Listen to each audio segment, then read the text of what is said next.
Who is she? The room went still, not because of the question, because of the way he asked it. Quiet, controlled.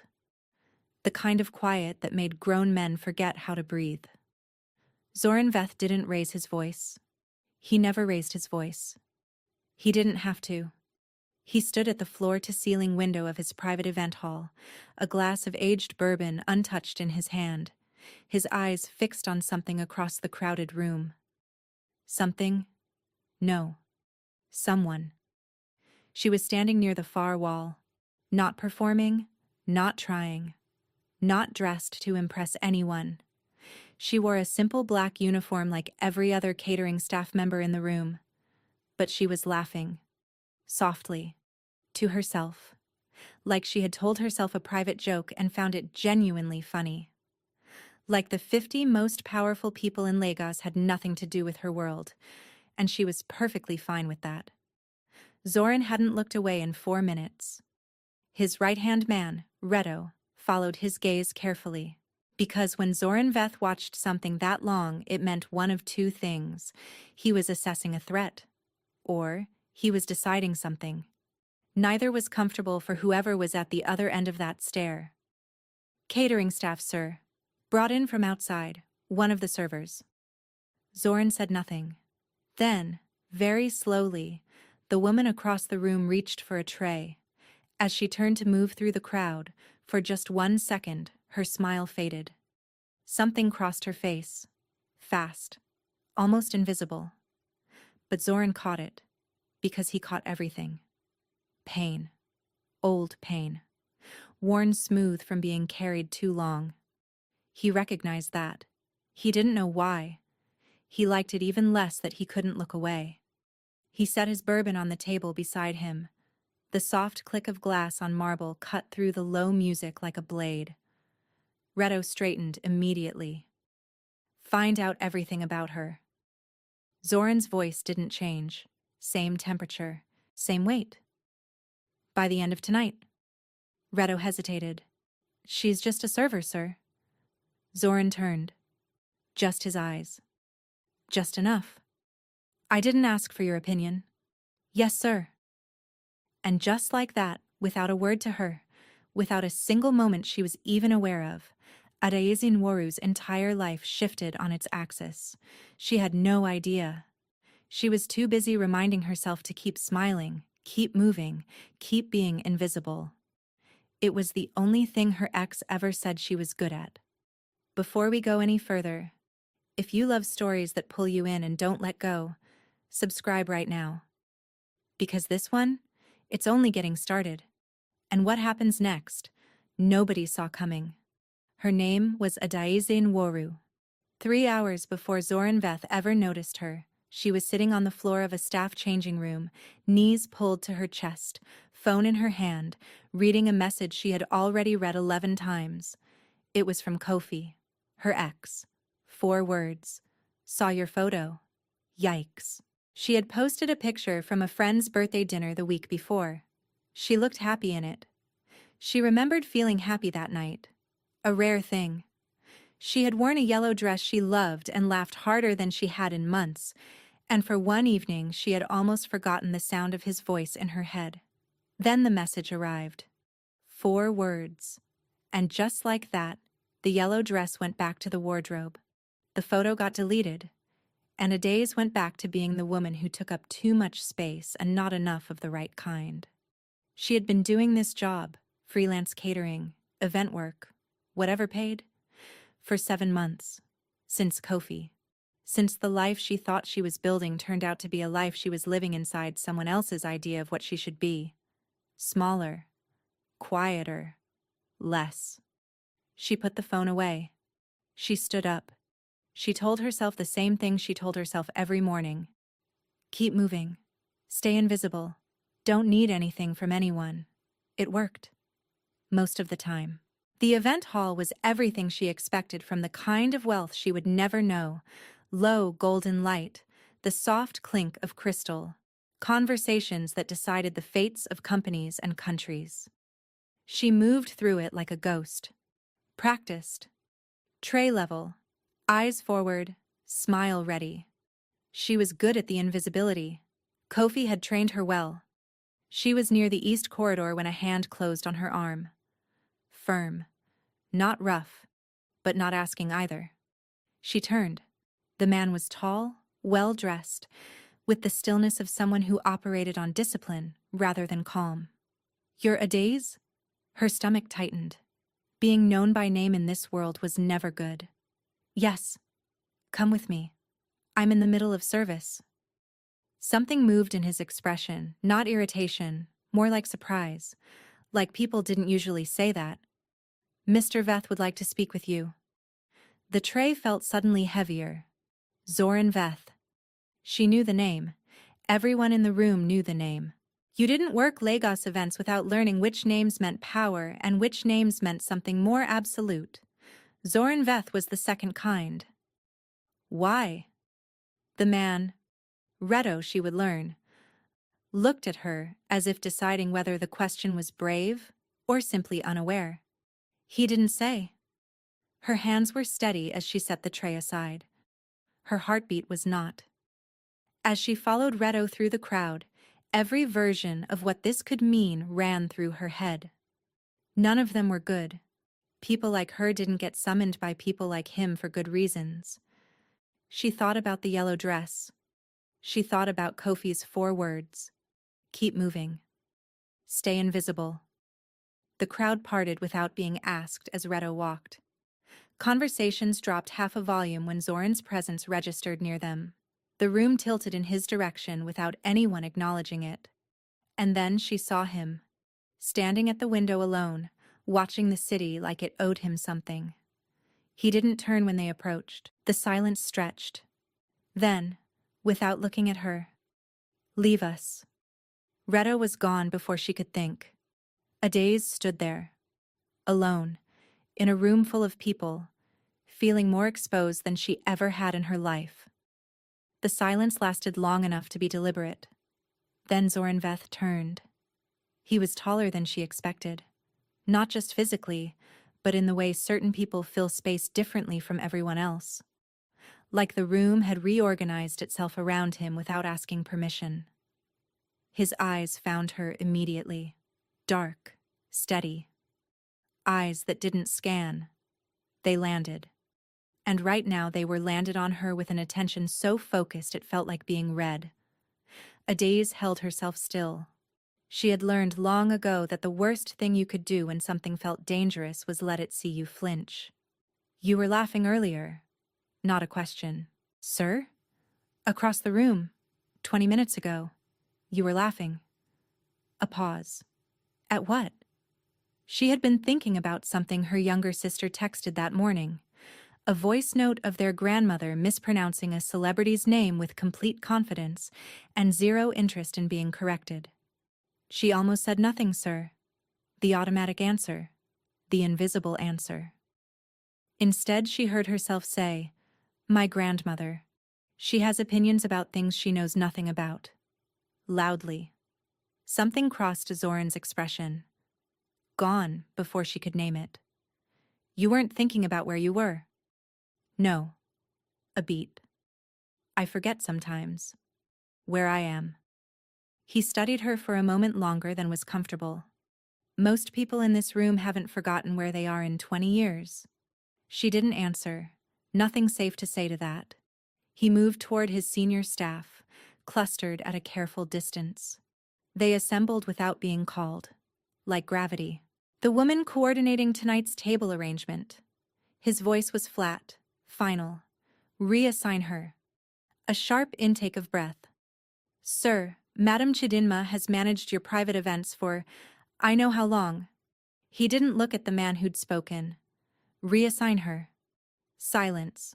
Then, without turning back to Adaze, "You'll take over coordination of my private engagements, starting with the dinner I'm hosting Thursday." The words landed like stones in still water. "I'm sorry?" Now he turned. "You heard me. I'm a server, tonight. I don't coordinate events, Mr. Veth. I don't have those qualifications. You have better." He watched her. "You notice things.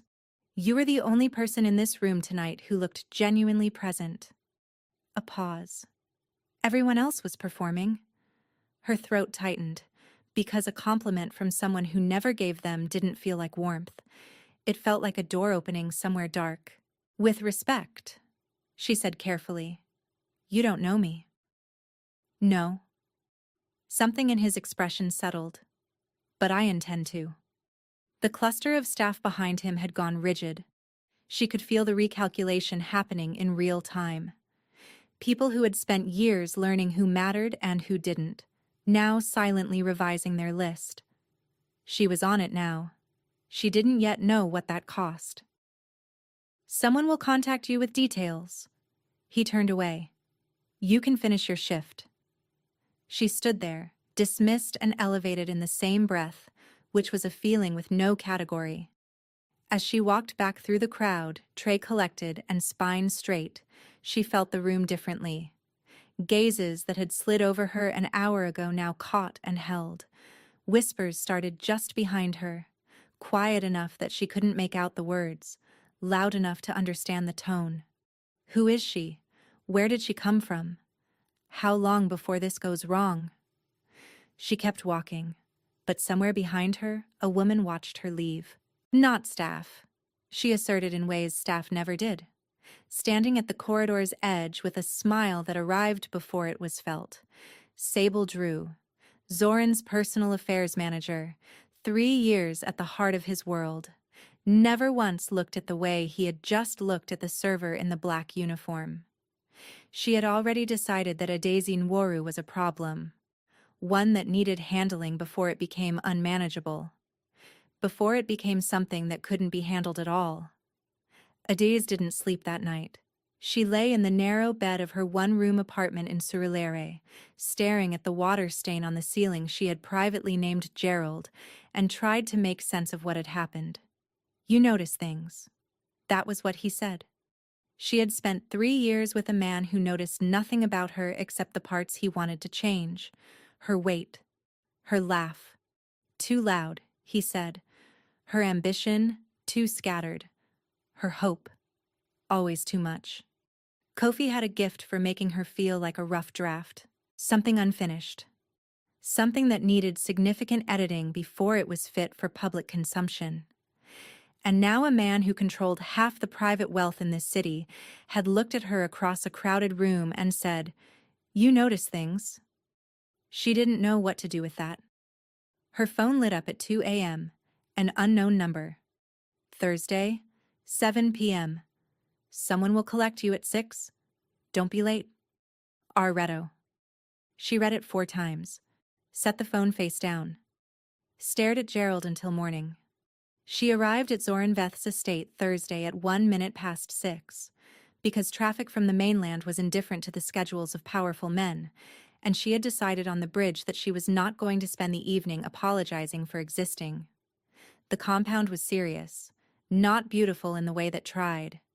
Beautiful in the way that didn't have to. A woman was waiting at the entrance, not staff.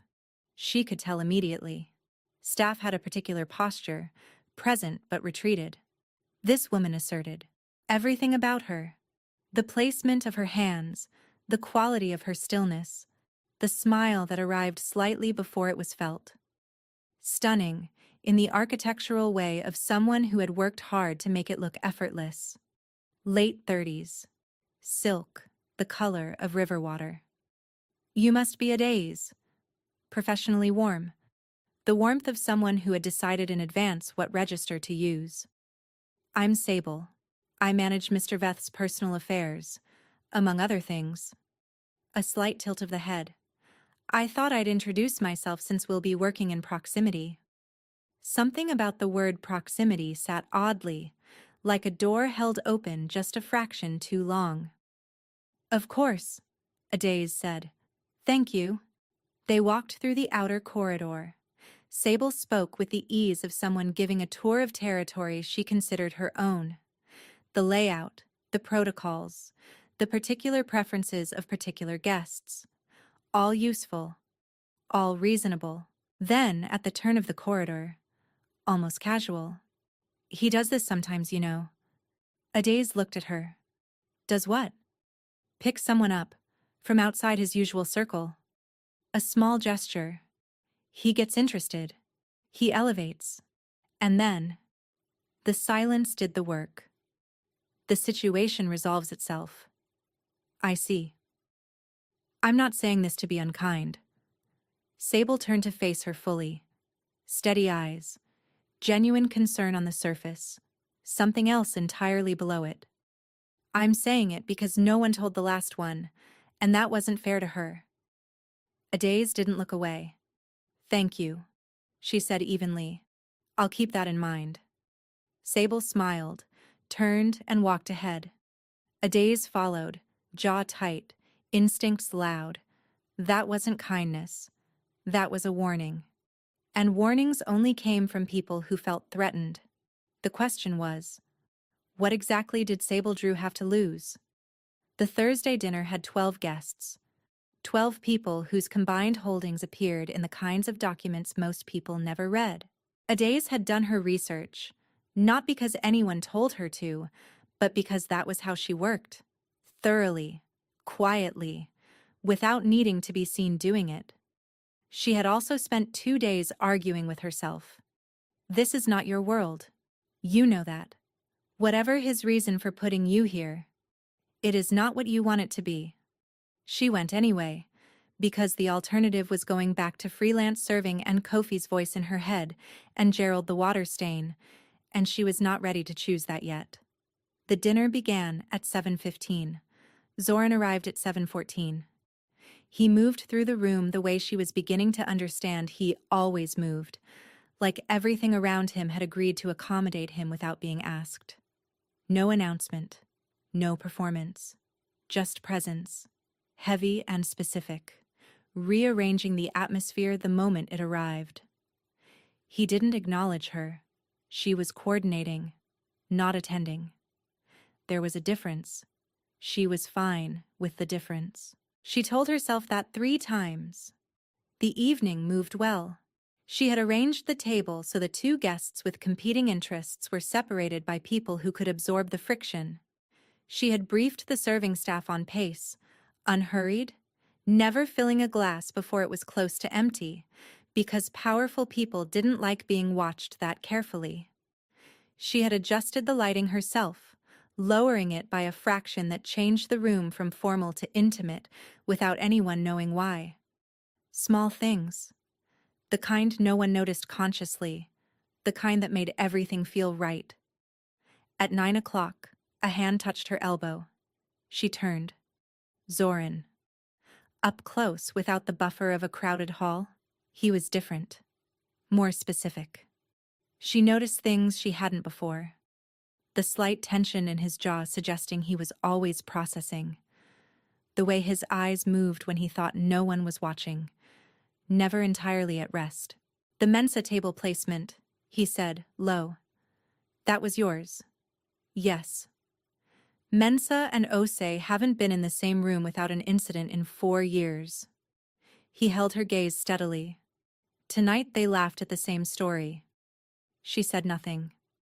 How did you know? I read the guest profiles, and I noticed they ordered the same whiskey at the bar before dinner. A beat. People who genuinely hate each other don't share preferences that specific. They were ready to let it go. They just needed not to be seated like opponents. Something recalibrated in his expression, like a calculation had just been confirmed. Where did you study? I didn't. Not formally. Not for this. Then where? I watched people, she said. For a long time. When you're invisible, you see things other people miss. A pause. Waited. You keep using that word. Which word? Invisible. His voice dropped. Lower. More direct. Like it's a fixed thing.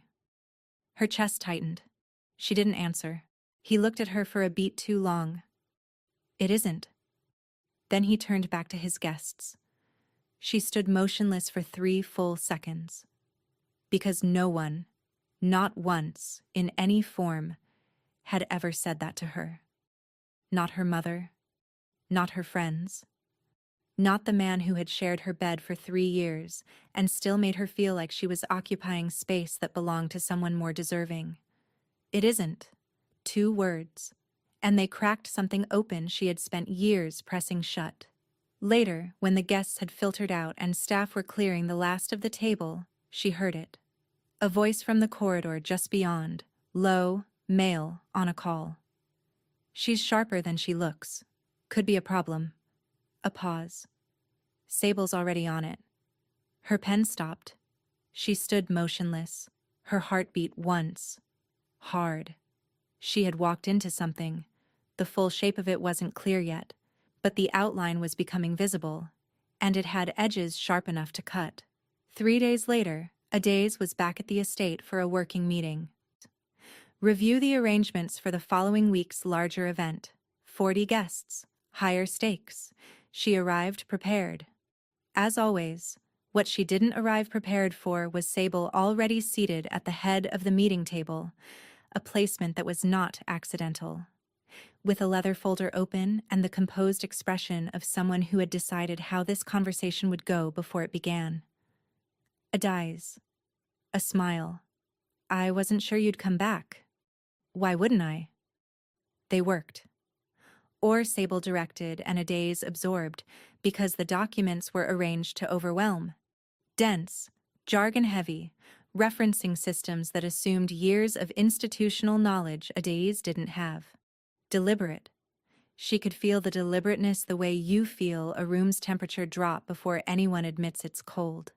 She asked questions anyway. Precise ones. The kind that showed she understood more than Sable had planned for. Sable's smile thinned by degrees. At 11:15, Zoran entered. The room reconfigured itself, as rooms did. Sable's posture adjusted, fractionally, almost invisibly. The orientation of a person toward something they considered theirs. Noted. "Where are we?" He addressed the room but looked at Adaeze. She walked him through her notes. The guest layout. The sequencing. A concern about the venue's sound configuration that would affect the presentation portion. He listened, didn't interrupt. Asked one question at the end. Sharp. Specific. When she answered it correctly and with detail, something in his face settled. "Good." He looked at Sable. "Any issues?" "None from my end. Smooth. Seamless. Though a few of next week's guests have noted, privately, some discomfort with a new face at this level of coordination." A gracious pause. "I'm sure it's nothing. I just want to make sure we're managing expectations." The air shifted. Zoran held his gaze on her for a moment. "Which guests?" "I'd rather not say specifically. You know how people are." Another smile, full of something that wasn't warmth. He said nothing, turned back to his documents. Sable glanced at Adaze across the table, just long enough to communicate something precise and private. "See how this works?" "And you don't." Adaze looked back at her notes. The incident happened on her way out. She was descending the main staircase when her right foot caught something on the edge of a step. A bag. Placed at the perfect angle, in the wrong light, at the wrong speed, it would catch. It caught. Her hand slammed the banister. Barely. Her knee hit the step, and the pain shot up sharp and immediate. She held on with both hands and breathed. "Don't fall. Don't fall." She didn't fall. She looked up. At the top of the staircase, a junior staff member she didn't recognize, already turning to walk away too quickly. And behind him, further back, almost in shadow, Sable, watching, not alarmed, not rushing forward, still evaluating, the way someone watches the results of an experiment. Their eyes met, neither spoke. Then Sable turned and disappeared into the corridor. "Are you all right?" Reto. At the bottom of the stairs, looking up with the closest expression to alarm she had seen on him. "Fine." She kept her voice level. "I slipped." Reto looked at the bag on the step. At her. He said nothing, but he pulled out his phone. And Adaiz, gathering herself from those marble steps with hands that were categorically not shaking, understood. Sable had miscalculated one thing. Reto had seen it. Which meant Zoran would know within minutes. What happened next? Nobody in that house was prepared for. Because Zoran Veth's response was not measured. It was not strategic. It was immediate. And it was furious. Zoran found out in 9 minutes. Not because Reto waited. Reto never waited with things that had crossed from inconvenient into deliberate. And what happened on that staircase was so deliberate, it was almost a signature. Adaizi was in the lower corridor, knee-throbbing, face arranged into something that communicated nothing when she heard his footsteps. She recognized them already. The weight and pace of a man who had never once rushed and still always arrived first. He turned the corner and stopped. One sweep, thorough, immediate. The way someone checks for damage while trying not to show they care about the result. Your knee.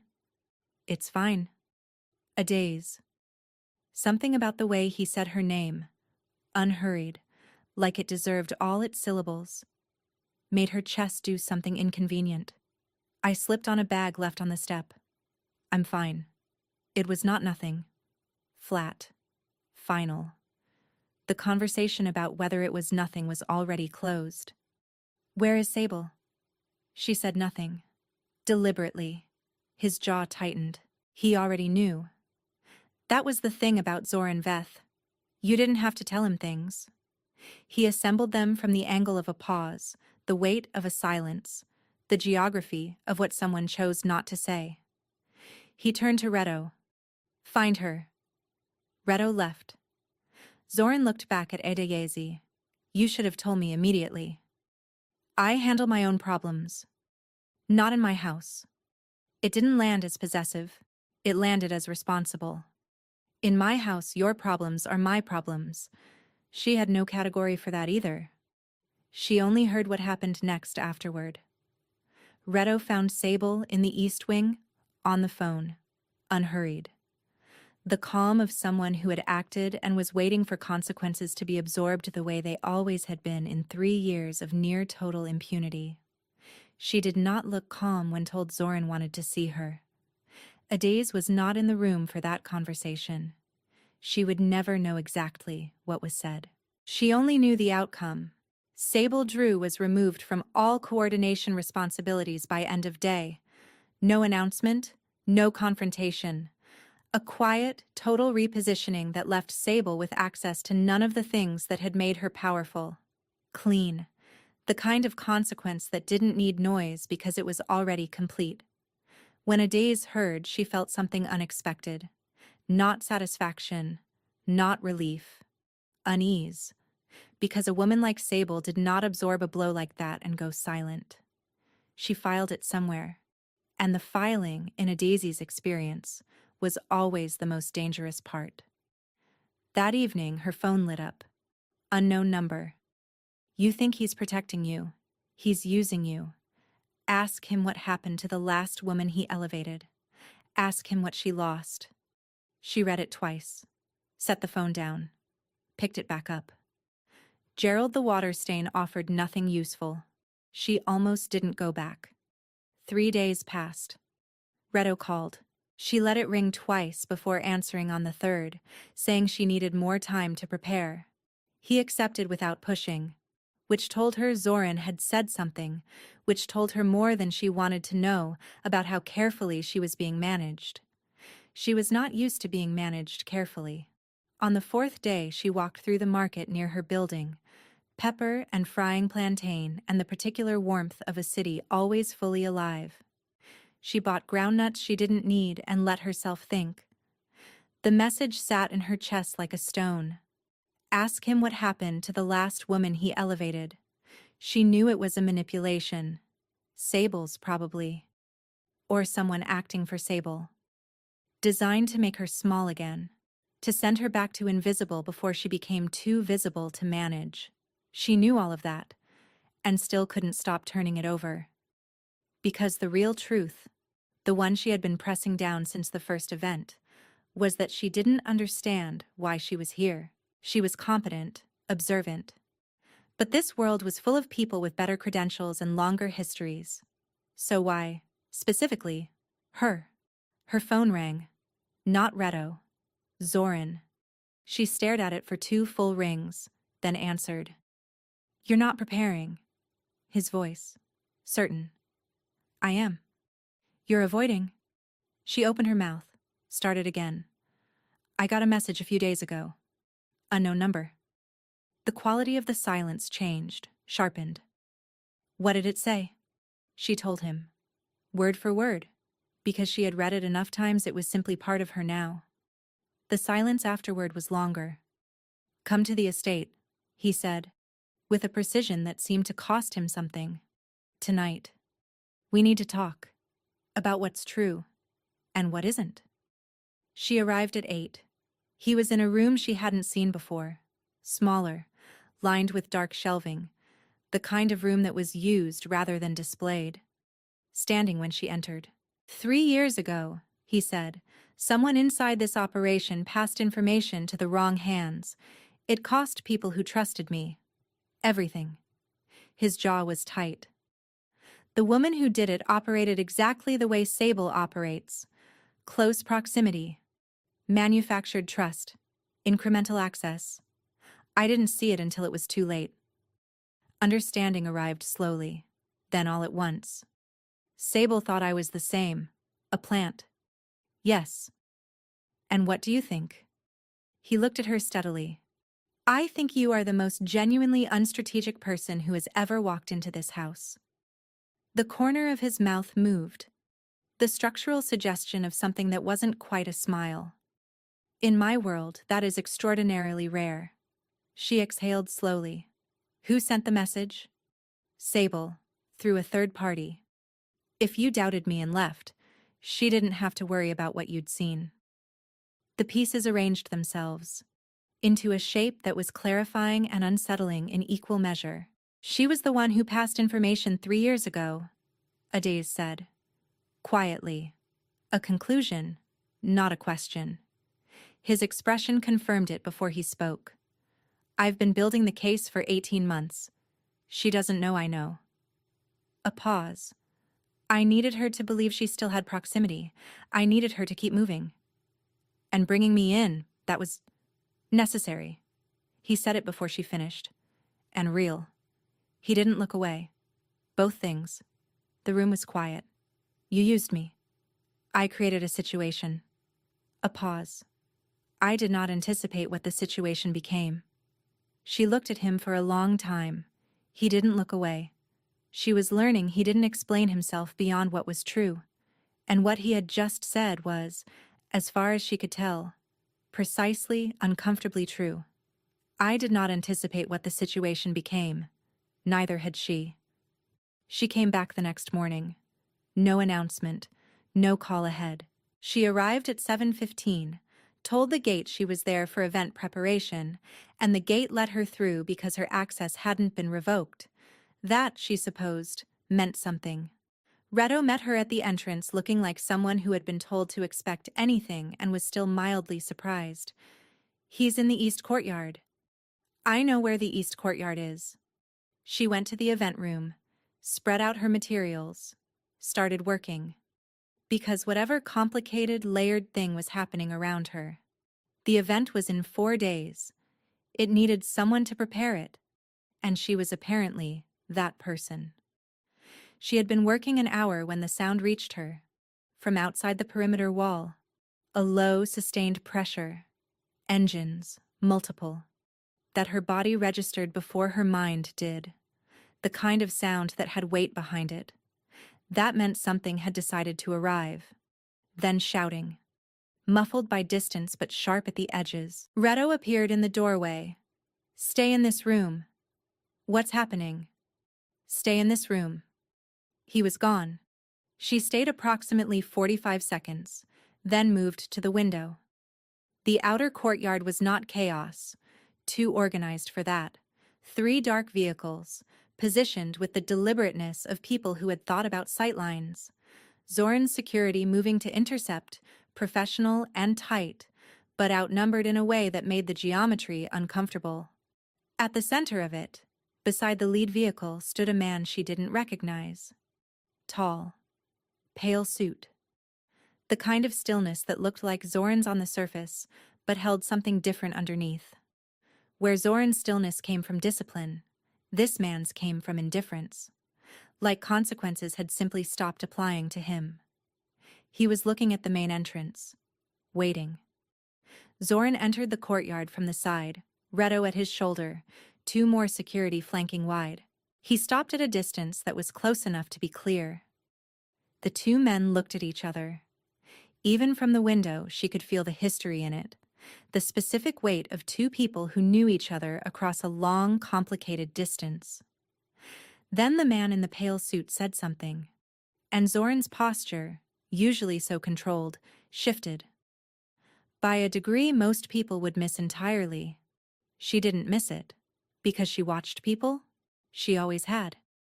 What she saw in that degree of shift was not anger, not calculation. It was the stillness of a man who has just heard something that changes the map of everything he thought he knew. The man in the pale suit smiled. Then he looked up, directly at the window where she was standing, directly at her. The smile changed, still pleasant, still completely without warmth. He said something to Zoran without looking away from her. Then he got back in the vehicle. All 3 cars left, as unhurriedly as they had arrived. She stepped back from the window. Zoran appeared in the doorway 2 minutes later, doing a great deal of controlled work with his expression. "You didn't stay in the room? Who was that?" A pause. "His name is Dale Morrow," said carefully, like the name had edges. "He runs the operation that moves through the gaps in mine. A rival. An enemy. The distinction significant. He's been looking for a pressure point into this organization for 2 years. He met her eyes. He thinks he's found one." She understood before he said it, felt it before the words arrived. "He thinks I'm leverage." Zoran didn't answer. He didn't have to. "He saw you bring me in. He knows what happened with Sable. He's constructed a theory." His jaw was tight. "That you matter to me." The words sat between them. He didn't deny it. That night, in the room Zoran had arranged for her, because returning to Surulere was no longer safe, including, quietly, for her. A Daisy sat on the edge of the bed and thought about her mother. Not the grief of her. The actual woman. Adaizen Woru Sr., who had run a catering business in Port Harcourt for 22 years with no investors, no connections, no safety net, and the absolute certainty that she understood people better than most, and food better than anyone. That those 2 things were more than enough to build something real. She had died when Adaiz was 24. Quietly, the way she did everything. And in the years since, Adaiz had slowly, almost without noticing, become smaller. Because there was no one left who had known her when she was full-sized. Then Kofi, who had a talent for finding the places where a person was already uncertain and applying, with great patience, exactly the right pressure. She had believed him. That was the part she couldn't yet fully forgive herself for. She moved to the window. Lagos at night. Orange and gold. The aliveness of a city that didn't consider sleeping a priority. She thought about the woman in that event hall, laughing at her grandmother's voice note in the middle of 50 powerful people. Not trying to be seen, not trying to disappear. Just present. Genuinely, unself-consciously present. She had been that woman before Kofi. She was beginning to remember her. A knock. "Come in." Zoran. He looked different at this hour. Not softer, but less armored. Sleeves rolled.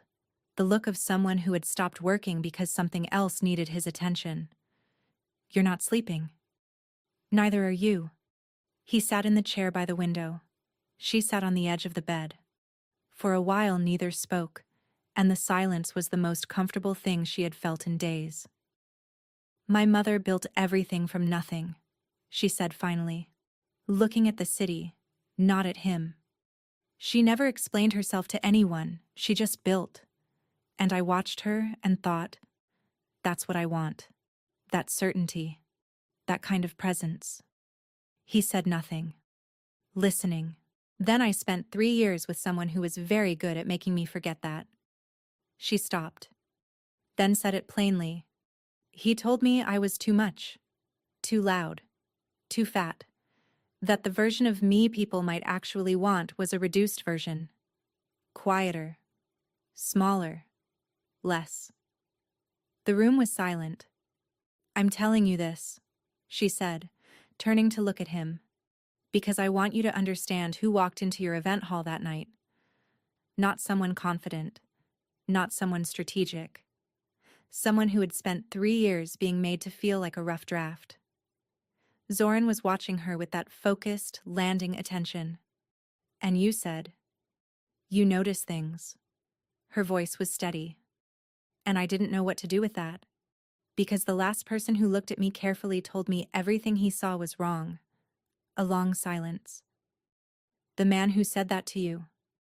Kofi. He was wrong. Said with certainty. Not to comfort. As a fact. The way you stated a fact about mathematics. Not partially, completely. Her throat tightened. You walked into a room of people who have been performing their entire lives, he said, and you were the only one who is actually real. That is not a small thing. A pause. In my experience, it is extraordinarily rare. She looked at him. He looked back. And she felt something she hadn't felt in a very long time. Not just seen, but accurately seen. By someone with no reason to be kind who was being precise instead, which was better than kind, which was the thing she had needed without knowing what to call it. Her phone buzzed. Unknown number. She turned it to show him. He read it. His eyes darkened. Tell him you know about Mirabelle. Watch what he does. She looked at him. Who is Mirabelle? And for the first time since she had met him, Zoran Veth looked like a man who had not prepared for a question. Mirabelle was my sister. The past tense arrived first, heavy with the particular weight of a grief that had not softened, only become more familiar. The way certain losses become furniture, always present, no longer surprising, never not there. A daze sat without moving. She worked with me in the early years. She had the same quality you have. That genuine, present attention to people that can't be learned or performed. He moved to the window. The city spread below them. Dale Morrow had her killed 4 years ago. She had found something. Information that would have ended him. She was moving it to me when his people intercepted. A Daisy said nothing. There was nothing to say. He sent a message afterward, said, "Now we're even." His voice was controlled. We were not even. We will not be even until I finish what she started. The case against him. Everything Mirabelle found is still out there, distributed, hidden in pieces. She was careful. She knew the risk. For 4 years, I've been reconstructing it. Sable was reporting my progress the entire time, making sure I never got close enough. A pause. I've been building the final case for 18 months. She doesn't know I'm there. Adaze looked at him steadily. He came here today because you're close. Yes. And he looked at me because I'm the variable, the thing you didn't plan for. Yes. She stood up. Then we finish it. Simple. Logical. The only next step. Adaeze. You've done this alone for 4 years. Careful and methodical, and he is still here. She met his gaze. I am not what he prepared for. Use that. Something moved through his expression, not calculation. Something raw, something that looked like relief. What I need requires you to be visible, he said, in a way that draws him out. I know. It's not safe. I know that too. He looked at her for a long moment, doing the thing he rarely did, abandoning the calculation and simply responding. The event next week. Dale will be there. He thinks he's coming to observe the leverage. His voice was even. Let him come. Show him what he misread. The silence between them changed. No longer two people navigating unfamiliar ground, two people who had found, without intending to, the same ground, standing on it together. He crossed the room, stopped in front of her. Not to impose. Something different. Deliberate. You walked into my world, he said quietly, carrying something you didn't know was valuable. What? Yourself. Unchanged by it. Unperformed.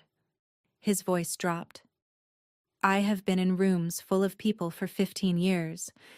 I have not been in a room with someone real in longer than I want to say. Her heart was doing something complicated. You spent 3 years being told the wrong thing about yourself, he said. I know what it is to carry something false for too long. It calcifies. He met her eyes. You are not a rough draft. You are not too much. You are not the reduced version. If Kofi told you otherwise, he was working from fear. Because the full version of you is not comfortable for someone who needs to be the largest thing in the room. She breathed. Something that had been clenched for 3 years. Longer, maybe. Loosened. Not completely. But enough. Then her phone rang. Not unknown. Del Morrow. His name on the screen. Which meant he had her number. Which meant he wasn't waiting for next week. He was moving now. She answered it. Zoran's hand closed around her wrist, not to stop her. She felt the difference immediately. He held on, but he didn't pull. He was letting her choose. She answered. Adaize Nworu. Del Morrow's voice was what she expected, warm at the surface, nothing underneath it but intention. I wanted to introduce myself properly, without someone else's courtyard between us. I know who you are. Good. Then I'll be direct. A pause, smooth as a prepared surface.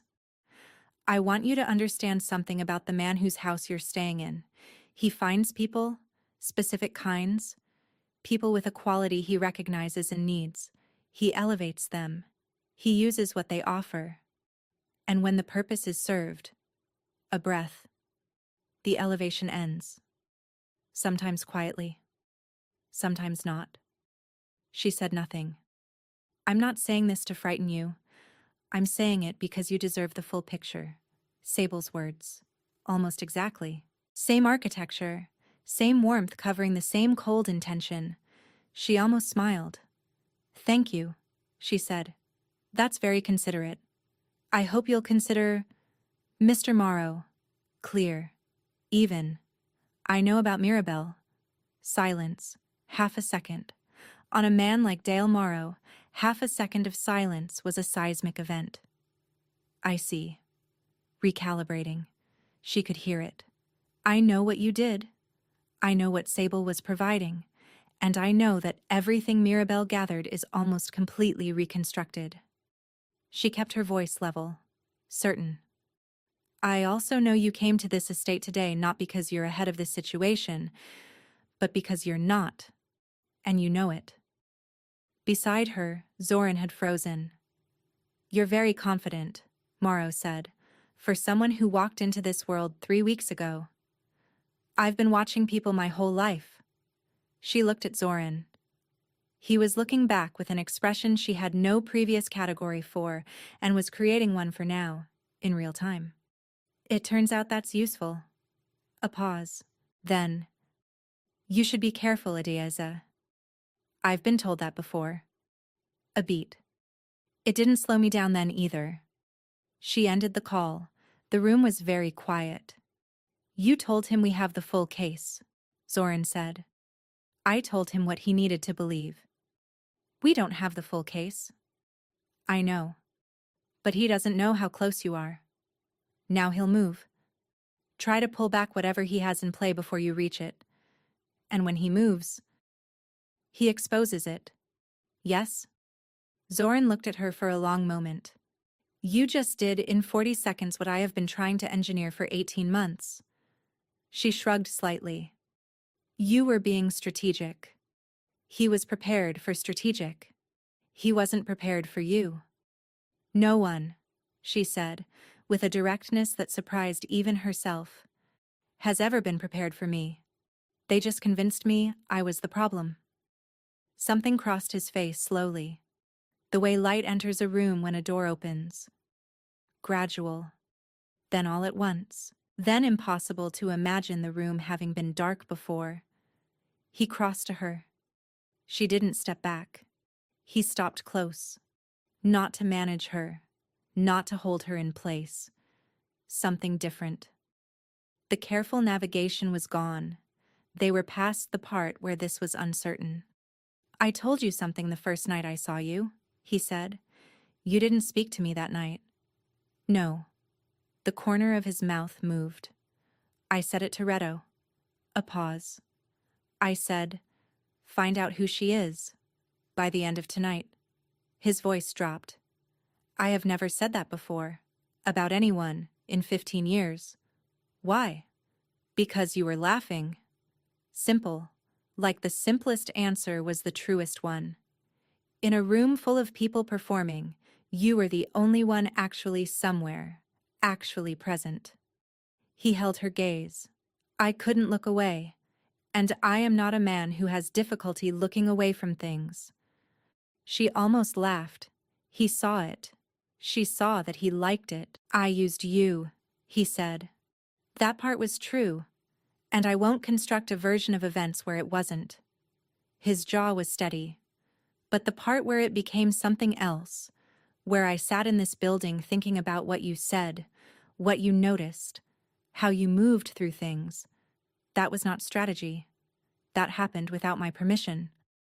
She looked at him. You told me, she said slowly, that you intended to find out who I was? Yes. Did you? He didn't hesitate. I found out who you were, and then who you are, and then a breath, who I am, around you, which I was not expecting. She thought about the yellow dress, the deleted photo, 4 words from a man who spent 3 years making her smaller. Saw your photo? Yikes. She thought about her mother, building everything from nothing with both hands, and the certainty that she was enough. She was still that woman. Had been, the whole time. She just needed someone to stop performing long enough to see her, and to stop waiting for the world's permission to be seen. If I stay, she said, it's not because you elevated me, or because this world is impressive. She met his gaze. It's because I choose it, on my own terms. Yes. Something settled in him that had been unsettled since the beginning. That's the only version I want. She took a breath. Then I'm staying. He reached for her hand. Not to hold her in place, not to pull her toward him. Contact. The kind that meant, I see you. I'm here. You are not invisible. You know, she said quietly. The night this started, I was sitting on a changing room floor reading a 4-word message from my ex. What did it say? She almost smiled. Saw your photo. Yikes. He looked at her for a moment. He was a fool, he said. Yes, he was. And for the record, his voice dropped, certain the way he was certain about things he had decided. I have looked at that photo. A pause. And everyone since. Her breath caught. He didn't look away. And in the quiet of an estate that had seen 15 years of strategy and consequence and carefully calculated living, something uncalculated and irreversible had taken root. Not because it was convenient, not because it was planned, because it was true. And in a world built on performance, truth, when it finally arrived, had a way of being the most powerful thing in the room. 3 weeks later, Del Morro was in custody. The case Mirabelle had built, completed at last by the people who loved her, was presented in full. And a Daizin Woru stood in a room full of the most powerful people in the city and felt, for the first time in longer than she could remember, exactly the right size. Not too much, not reduced, not a rough draft. Complete. If you felt every moment of this story, subscribe now. Because the next one, it starts where this one only dreamed of going.